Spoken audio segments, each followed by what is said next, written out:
بسم اللہ الرحمن الرحیم۔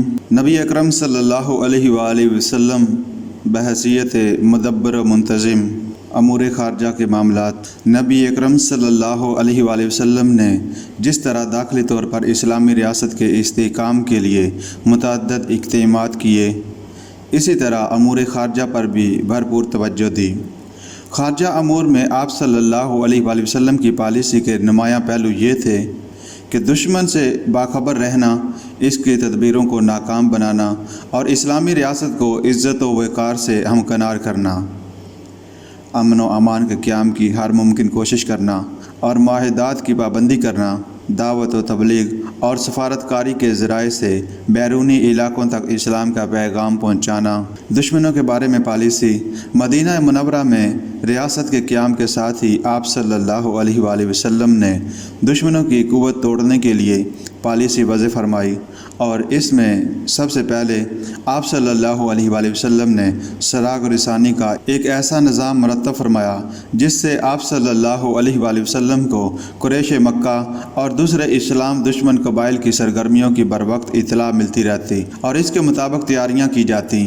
مکہ معظمہ میں ایسے لوگ موجود تھے جو آپ صلی اللہ علیہ وآلہ وسلم کو اہل مکہ کی سرگرمیوں سے آگاہ رکھتے تھے۔ کبھی بھی مسلمانوں پر بے خبری میں کوئی بڑا حملہ نہیں ہو سکا۔ اس کے علاوہ آپ صلی اللہ علیہ وآلہ وسلم نے درجہ ذیل اقدامات کیے۔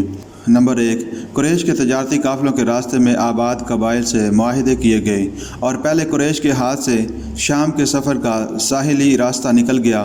نجد تک مسلمانوں کے اثر و رسوخ کے پہنچنے کے بعد صحرا کا راستہ بھی مخدوش ہو گیا۔ بحرین سے مکہ معظمہ والوں کے لیے غلہ آتا تھا۔ رئیس بحرین ثمامہ بن اثال کے مسلمان ہونے کے بعد وہاں سے بھی غلے کی برآمد روک دی گئی۔ اسی طرح آپ صلی اللہ علیہ وآلہ وسلم نے قریش پر معاشی دباؤ ڈال کر انہیں صلح یا شکست کے لیے مجبور کر دیا۔ نمبر 2، آپ صلی اللہ علیہ وآلہ وسلم نے قریش کے دوستوں سے پے در پے امن کے معاہدے کیے، جس کی وجہ سے مسلمانوں کے دوست زیادہ اور دشمن روز بروز کم ہوتے گئے اور قریش کے لیے معاملہ برعکس ہو گیا۔ نمبر 3، قریش کے ساتھ حدیبیہ کا معاہدہ اسلامی ریاست کا شاہکار تھا۔ اس معاہدے کی روح سے مسلمان قریش کی طرف سے بے خوف ہو کر اہل خیبر کی طرف متوجہ ہوئے، اور چونکہ قریش کو مدد دینے والے صرف اہل خیبر تھے، ان کی قوت ختم کر دینے کے بعد قریش کا عرب میں بھی کوئی مؤثر حمایتی نہیں رہا تھا۔ نمبر 4، آپ صلی اللہ علیہ وآلہ وسلم نے دشمنوں کو دوست بنانے کے لیے کئی اقدامات کیے۔ ان میں ایک اہم بات یہ تھی، زکوٰۃ میں ان لوگوں کا حصہ رکھا جن کی مالی مدد کر کے ان کی حمایت حاصل کی جا سکتی ہے۔ حتیٰ کہ مکے والوں کو آپ صلی اللہ علیہ وآلہ وسلم نے قحط کے زمانے میں غلہ بہم پہنچا کر، مدینہ سے کھجوریں اور بحرین سے غلہ بھیج کر اپنے بے شمار حمایتی پیدا کر لیے۔ نمبر 5، آپ صلی اللہ علیہ وآلہ وسلم نے اسلامی ریاست کو عزت و وقار بخشنے کے لیے جان نثاروں کی ایک ایسی جماعت تیار کی جس کے لیے راہ خدا میں شہادت دنیا کی ہر شے سے زیادہ مرغوب تھی، اور آپ صلی اللہ علیہ وآلہ وسلم نے خارجہ جارحیت کو پسپا کرنے کے لیے اور اسلامی ریاست کے وقار کے تحفظ کے لیے کئی جنگیں لڑیں۔ عہد نبوی صلی اللہ علیہ وآلہ وسلم کے معاہدات۔ امور خارجہ کا ایک اہم شعبہ دوسری اقوام سے کیے جانے والے معاہدے اور ان کے بارے میں اسلامی ریاست کا طرز عمل ہے۔ رسول اکرم صلی اللہ علیہ وآلہ وسلم نے ہجرت مدینہ منورہ کے بعد متعدد قبائل سے معاہدے کیے۔ ان معاہدوں کی سب سے بڑی خصوصیت یہ ہے کہ یہ امن و امان کے قیام اور نسل انسانی کی مساوات اور احترام پر مبنی تھے۔ ان معاہدوں کے ذریعے نہ تو کسی قبیلے کی مجبوری سے ناجائز فائدہ اٹھانے کی کوشش کی گئی اور نہ کسی کا استحصال کیا گیا۔ ان حضرت صلی اللہ علیہ وآلہ وسلم نے جنگ کو صرف ناگزیر ضرورت کے تحت اختیار کیا ہے، ورنہ اگر دوران جنگ میں بھی کسی نے صلح کی پیشکش کی تو آپ صلی اللہ علیہ وآلہ وسلم نے اسے قبول کرنے میں پس پیش نہیں کیا۔ نبی اکرم صلی اللہ علیہ وآلہ وسلم کے معاہدات کی دوسری خصوصیت یہ تھی کہ ان معاہدوں کی مکمل پابندی کی گئی۔ ان معاہدوں میں نمبر 1، میثاق مدینہ منورہ۔ نمبر 2، بنو زمرہ سے معاہدہ۔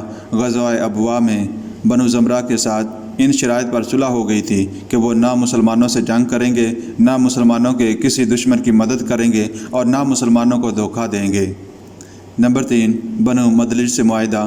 2 ہجری میں بنو مدلج سے اس شرائط پر معاہدہ ہوا کہ اگر مدینہ منورہ پر کوئی حملہ کرے گا تو وہ مسلمانوں کی مدد کریں گے، اور اگر ان پر کسی نے حملہ کیا تو مسلمان ان کی مدد کریں گے۔ نمبر 4، صلح حدیبیہ، مشرکین مکہ سے 6 ہجری میں معاہدہ ہوا۔ نمبر 5، فتح خیبر کا معاہدہ۔ سفارت کاری، بیرونی تعلقات کے لیے مختلف مواقع پر سفیر بھیجنے کا طریقہ قدیم زمانے سے رائج ہے۔ عربوں میں بھی سفارتی روابط کی روایت موجود تھی۔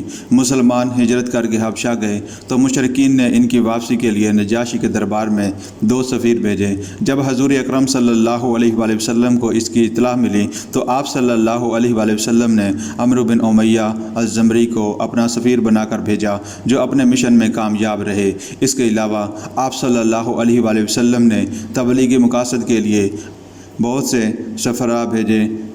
آپ صلی اللہ علیہ وآلہ وسلم کے پاس باہر سے جو سفیر آتے تھے، آپ صلی اللہ علیہ وآلہ وسلم انہیں مسجد نبوی صلی اللہ علیہ وآلہ وسلم میں ٹھہراتے تھے، اور مسجد نبوی صلی اللہ علیہ وآلہ وسلم میں اسطوانۃ الوفود اس کی یادگار موجود ہے۔ آپ صلی اللہ علیہ وآلہ وسلم سفیروں کا بہت احترام کرتے تھے اور اپنے سفراء کے تحفظ کا خیال رکھتے۔ مسلمہ کذاب نے اپنی نبوت کی دعوت دینے کے لیے آپ صلی اللہ علیہ وآلہ وسلم کے پاس 2 سفیر بھیجے تو آپ صلی اللہ علیہ وآلہ وسلم نے فرمایا کہ اگر سفیروں کا قتل ممنوع نہ ہوتا تو میں تم دونوں کو قتل کروا دیتا۔ نجران سے آئے ہوئے عیسائی وفد نے مسجد نبوی صلی اللہ علیہ وآلہ وسلم میں اپنے طریقے سے عبادت کی، اور آپ صلی اللہ علیہ وآلہ وسلم نے انہیں بخوشی اجازت دی۔ آپ صلی اللہ علیہ وآلہ وسلم اپنے سفیروں کا اس قدر خیال رکھتے کہ حضرت عثمان رضی اللہ تعالی عنہ کو صلح حدیبیہ کے موقع پر سفیر بنا کر بھیجا گیا۔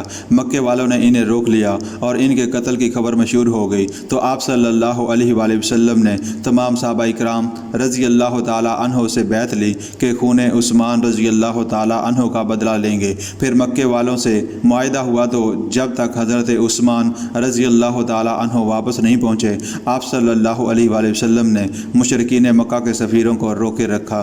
رومیوں نے مسلمانوں کے ایک سفیر کو قتل کر دیا تھا۔ آپ صلی اللہ علیہ وآلہ وسلم نے اس کا بدلہ لینے کے لیے موتا اور تبوک کی مہموں کا اہتمام فرمایا، اور پھر آخری وقت اسی سلسلے میں لشکر اسامہ کو روانہ فرمایا۔ عہد نبوی صلی اللہ علیہ وآلہ وسلم میں کسی ریاست میں مستقل سفیر رکھنے کی ایک مثال ملتی ہے کہ حضرت عمرو بن العاص کو عمان کے حکمرانوں کے ہاں متعین کیا گیا۔ سفیروں کو تحفے تحائف دینا بھی آپ صلی اللہ علیہ وآلہ وسلم کا معمول تھا، اور آپ صلی اللہ علیہ وآلہ وسلم نے مرض وفات میں ایک وصیت یہ بھی فرمائی تھی کہ سفیروں اور باہر سے آنے والے وفود کو اسی طرح تحائف دیتے رہنا جس طرح میں دیتا رہا ہوں۔